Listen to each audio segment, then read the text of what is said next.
tugarutse uyu munsi ngo tubandanye ca gice nabemerera kigira kabiri kijanye n'amayeri umuntu ashobora gukoresha agomba kugenzura abantu ariko nawe nyene agomba kwigenzura. Nibaza yuko muri kiriya gice hari ivyo mwagumije kandi byabafashije, hari n'abaciye badusaba yuko twonyarutsa kugira ngo tubahe kiriya gice kigira kabiri twari twabemereye, kuko kumbure basanze ari ibintu bishobora gufasha umuntu. Nababwiye aheruka yuko aya mayeri akoreshwa cyane n'abantu bobo, nkako isi y'ubu nikenera abantu b'incabwenge bize ibintu byinshi bakaminuza amashuri menshi, ikeneye abantu bashobora kuronka uburyo bwo kushobora kugenzura abantu nabo nyine bakigenzura.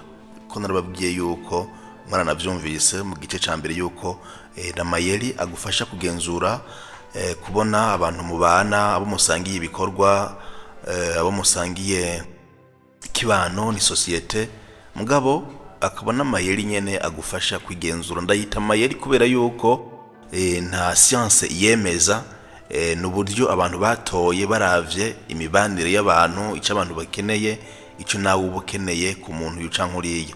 Nababwiye neza yuko aya mayeri akunda gukoreshwa n'abanyepolitike kugira ngo bashobore kugenzura abo bashinzwe, agakoreshwa kandi n'abarongoye amashengero n'amadini kugira ngo bashobore kuraba yuko abayoboke babo bakiri kumwe, canke bari mu nzira nziza kumwe nabo. Sibo gusa n'aba bantu bamaze kumenyekana mu gihugu canke ku isi nk'abo twokwita aba influencer, kugira ngo bashobore kuraba neza yuko abafana babo bari kumwe, bagishobora kubametriza urugero rwaho bagejeje, kugira ngo igitigiri cy'abantu bafise aba bantu babemera gute, ku rugero rungana gute. Hari amayeri bakunda gukoresha kugira ngo bashobore kubagenzura. N'abandi kumbure mushobora namwe kwiyumvira no kwiyongerera ko muravye ibikorerwa ngaho musanzwe muba. Rero ntatevye nagira ngire ko ndakubwira iyeri rya mbere. Iyeri rya mbere no kujijisha abantu canke kubashiramwo agahovyo bagakora ivyo ushaka ko bakora, ariko bobo nyene bibwira yuko babikoze mu gushaka kwabo. Urajijisha abantu ukabahovya bagakora ivyo ushaka ko bakora, bakabikora bibaza ko bobo bakoze ivyo bintu bavyishakiye canke bavyihitiyemwo. Iri yeri rero muri politike ni ikintu gikomeye gose, no mu madini biba bikomeye cyane. Ndabaye nk'akarorero kugira ngo mushobore kubitahura. Akarorero gasanzwe mu kibano, ufise nk'umwana, uyo mwana arakunda kurya amabiswi, mugabo urazi yuko amabiswi ari ikintu kibi ku magara y'umwana. Amenya ashobora kubora, akagwiza ibisukari akiri muto, akagira umuvyibuho munini, urazi ko ari bibi. Mugabo urazi neza yuko niyo yabananya ajya ivyamwa akabikunda cyane, bizomuzanira amagara meza. Rero ukagira uti uyu mwana ngira ndamufashe gufungura ivyamwa, muzanire pome, uzane n'umwembe, uzane umucungwe, uzane mandarine, uzane ubwoko bw'ivyamwa, ubishire ngaho. Umwana uramubwira uti ibinshize ngaha ngomba yuko utora ubwoko bubiri gusa, kandi nuhora bufungura buzoba ari bwiza cyane. Mugabo urazi yuko umwana niyatora umwembe, niyatora pome, niyatora umucungwe, niyatora mandarine, icyo atora cyose ni cyiza kuri we. Uyu mwana azohita atora pome na karorero, ni ikintu ciza. Niyagitora ico gihe azohita agira amagara meza, ni nziza ku mwana. Wewe azokwibaza yuko abiteye kugushaka kwiwe, mugabo wewe wamujijishije. Ico yatora cyose kimufitiye akamaro, avyibaza yuko yabitoye kubwiwe gushaka kwiwe, mugabo vy'ukuri wewe wagomba yuko aza gutora mu vyo nyene wewe ushaka ko bimugirira akamaro. Nivyo ngomvye kubaha akarorero kugira ngo mushobore kumva rino yeri rya mbere ingene rikora. Iyeri rigira kabiri no kwibuka amazina y'abantu, ukabahamagara mu mazina yabo. Muri ikintu kirahambaye, abantu ntibakizi canke bagifata nk'ikintu gisanzwe. Nk'umukoresha guhamagara abantu biwe mu mazina, kiba ari ikintu ciza kubera yuko umuntu muri kamere yiwe arakunda izina ryiwe. Abona yuko bigera n'igihe umuntu agakunda guhamagagwa no kwitabwa canke akiyongera ko akandi kantu ku izina yiwe mu gihe batakamwongereyeko. Ni ikimenyetso c'uko abantu burya barakunda kuyiva mu mazina yabo. Uducishamwo rero ufise abo koresha ubahamagara mu mazina yabo, navyo ngo ni ibintu vyiza cane. Mugabo ntuzubiraba ari nk'umuntu agusumba cane, umuntu w'umwubahwa, ntuze muhamagara mu izina ryiwe. Mugabo nawe abasanzwe afise uko bamuhamagara, ni nyakubahwa nde sinzi, mugabo rimwe rimwe ugacisha mukamuhamagara kugira nyine bamuhamagara. Ntuzugende muganira gusa utamuvuga muri iriya zina asanzwe ahamagarwa. Ivyo mugabo ukabigira ukoresheje ubwitonzi no kudakavya cane, kuko iyo ugiye gukavya cane muri vyo bica bizamwo akantu novuga nka insolence canke oya, ntibiba kenshi mugabo uducishamwo. Kandi kirazira yuko ukoresha abantu utabazi amazina yabo nguje uyabahamagara. Nakubwiye neza yuko mu bwonko bw'umuntu izina ryiwe kiba ari ikintu kidasanzwe iyo uri muhamagaye. Iyo rigira gatatu, igana umuntu ukoresheje ururimi rw'umubiri wiwe. Burya mwari muzi yuko umubiri nawo ufise ururimi. Umubiri urafise ururimi ukoresha. Ugasanga nk'umuntu iyo ariko arakora ikintu kanaka, hari ukuntu aguma agira amaboko. Kugira ukuntu agira amaboko yaduza sinzi, yifata mu ntoki, yikora mu mushatsi, ajya rujya n'ururimi rw'umubiri wiwe. Hari message yaba ariko aratanga, kandi iyo muntu niwabiraba neza abafise uko nyine yasanzwe abikora gutandukanye nuko abandi. Kandi kenshi usanga uko kuvuga kuwe k'umubiri wiwe aragukoresha kenshi, ari imbere y'abantu benshi, ari imbere y'abantu bakeyi, ziriya geste ndazite gutyo yamazikoresha. Wewe rero ugomba kuba kumwe nawe, kumwigana canke kugira ngo mushobore kubana neza, gerageza rimwe rimwe urabe ingene umubiri wiwe awukoresha, ingene ururimi rw'umubiri wiwe ruvuga, hama uzumwigana, sivyo? Uzumwigana kajya kantu akunda koresha ugakoreshe nawe. Iryo nirindi yeri rituma ushobora kumugenzura ugashika no ku ntego yawe, kubera yuko arakwiyumvamo cyane, kuri kuragomba kumera nkuko ameze, bigatuma agukunda cyane. Burya nko mwishure nk'abajya bigisha usanga batanga dissertation canke composition littéraire, je ne sais pas, une argumentation ku kintu kanaka, agasaba kuvyandika. Burya bavuga yuko umwigisha aguha amanota meza mu gihe wowe wanditse nkuko akunda kwandika. Ibintu murabizi, kuko umuntu wese burya umuhaye nyandikira ibi bintu arafise ukuntu akunda kwandika, ku buryo nk'ubu ufise nk'abantu maze kumetiza neza akandika, ugatora text z'ahantu z'ibintu banditse babiri batatu, urashobora kuvuga uti ibi bintu byanditse Emmanuel, byanditse Joseph, byanditse Maria. Kubera iki? Urazi ingene basanzwe bandika canke bavuga, no kujya avuga ni kukeshi yandika. Rero mwishure umwigisha bavuga neza yuko usanga yahaye amanota meza muri ibyo bya composition, uriya muntu yagerageje kwandika nkuko yandika. Ako nakabanga ku banyeshure abagira ama lettre moderne, bivugira ngo ni vy'amarangi uyu munsi. Ako nakandi kantu kagomba kubafasha kumenya ingene ugomba kugira ngo wafronte neza umwigisha wawe, ushobore kumuha composition hanyuma aguha amanota meza. Nakarero ntanze kagomba kugufasha kumenya, kugufasha kumva gose iriyeri ngene umubiri w'umuntu awukoresha, ururimi rw'umubiri w'umuntu, ururimi rw'umubiri w'umuntu. Umubiri nawo urafise ururimi ukoresha ukavuga kandi utavuze.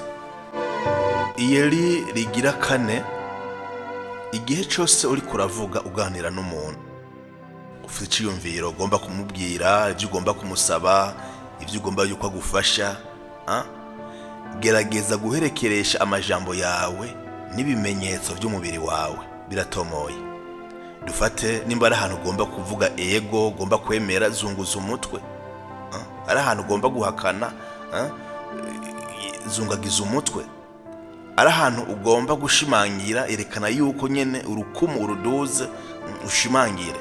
Burya iryo nirindi yeri rituma uyo muntu niyo message yawe uri kuramuha bishobora gushika n'ingoga. Ibisuno biteba ko ndazi yuko abantu benshi babizi, kandi barabikoresha kenshi. Irindi yari rigira gatanu, kuraba umuntu mu maso.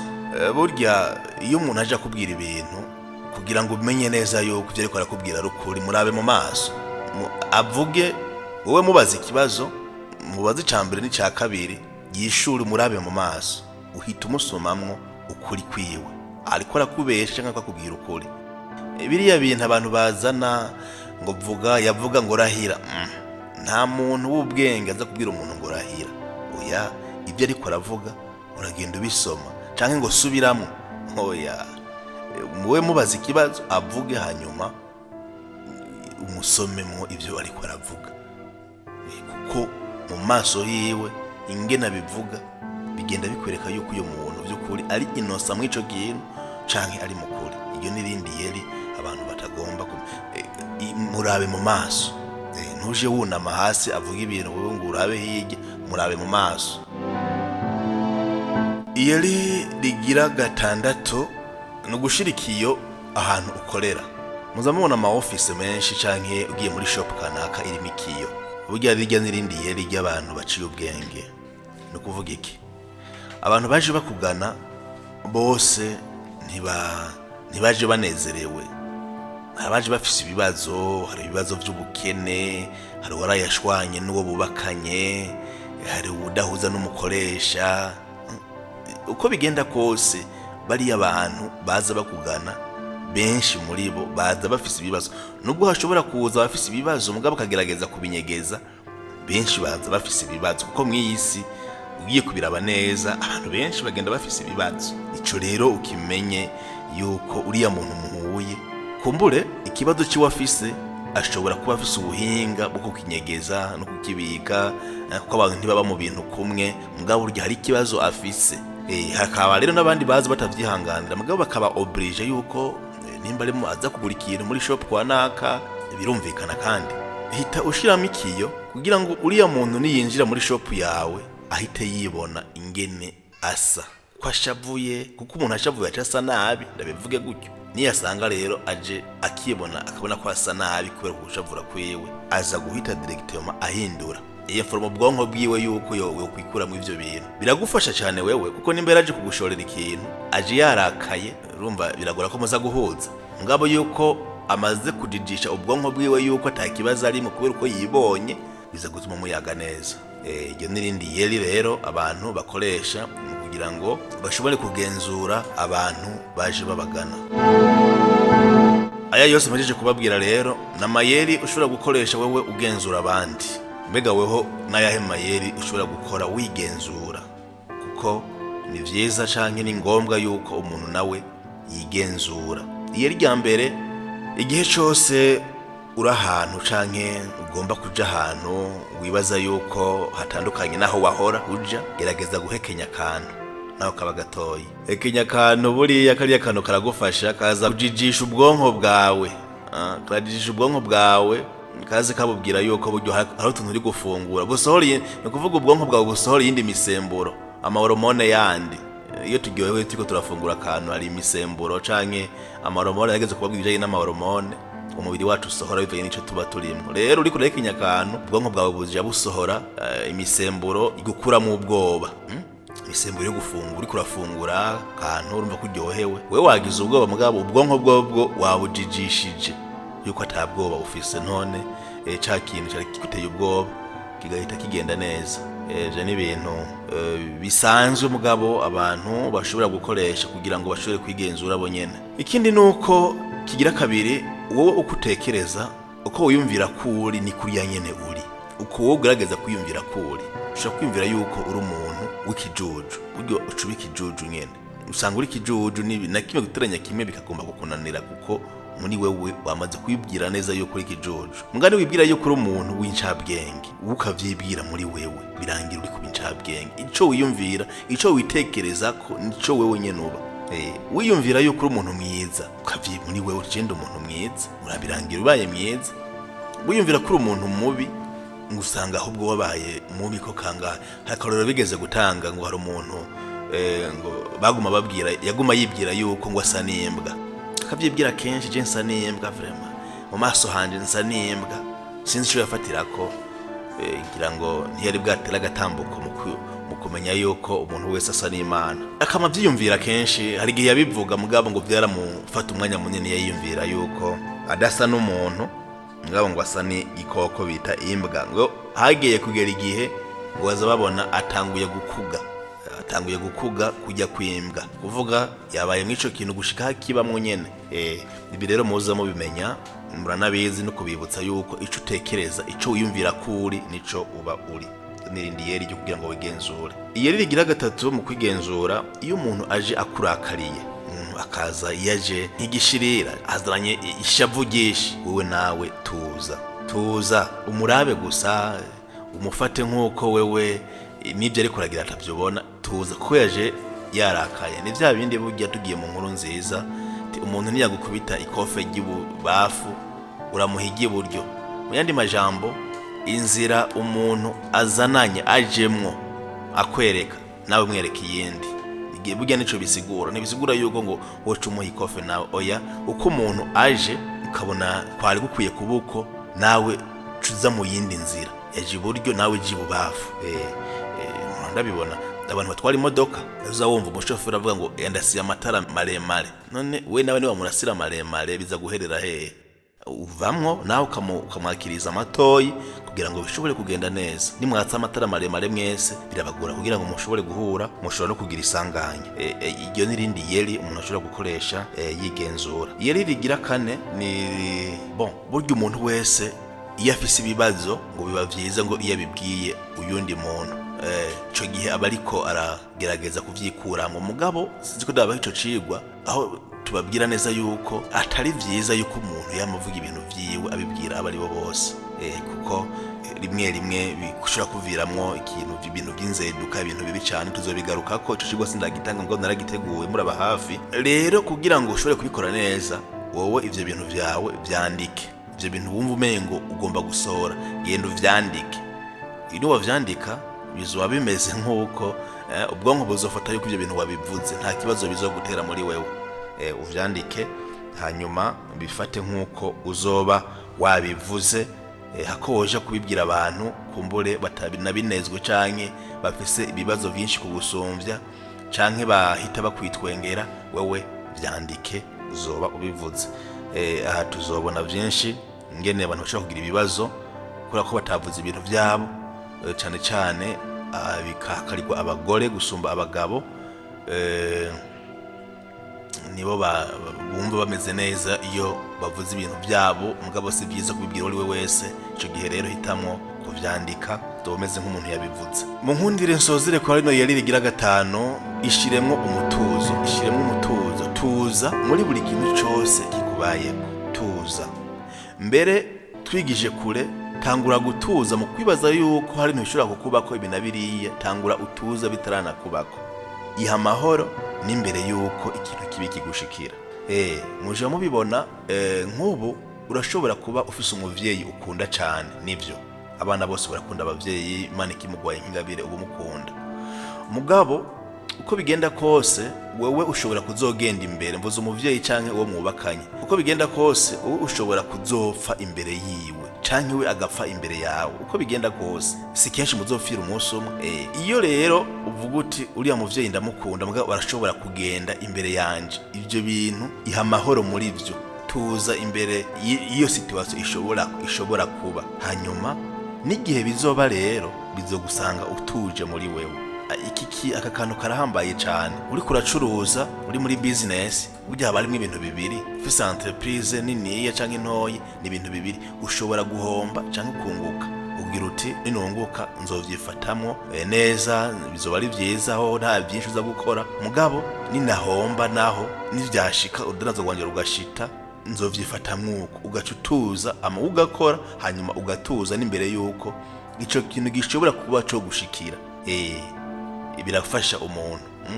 Cyangwa makazana mu bundi buryo, ugasanga umuntu agiye kuvuga ijambo imbere y'abantu bakuru ntiyarabimenyereye, none isi niza kunyiganyiga ngo nukuri kuvuga ijambo. Wewe tuza, iha amahoro, fata yuko ivyo bintu uza kubivuga neza, fata yuko uri umunyabwenge, uza kubivuga neza, nubwo wowe wiyumvamwo ubwoba wewe tuza. Hola nayo mayeri rero ngerageje kubabwira, nibaza yuko yafashije abashoboye kunkurikirana bose, kandi mu buzima bwabo bakabona impinduka, kubera yuko isi y'uno munsi ntikeneye abantu b'ubwenge bafise amadiplome maremare menshi naho byoba bifasha, ariko isi y'uno munsi ikeneye abanyamayeri, amayeri ashobora kugufasha kugenzura abantu mu rukundo, mugabo nawe nyine ugashobora kwigenzura mu rukundo. Utashoboye guhamvya vyose, subira hariya mu ntango, duhurire ku Muvugizi TV, ubisangiza abandi, ugire partage, ugire subscribe, kugira ngo ejo hirya y'ejo ugume wironkera ibiganiro ducisha kuri televiziyo Umuvugizi.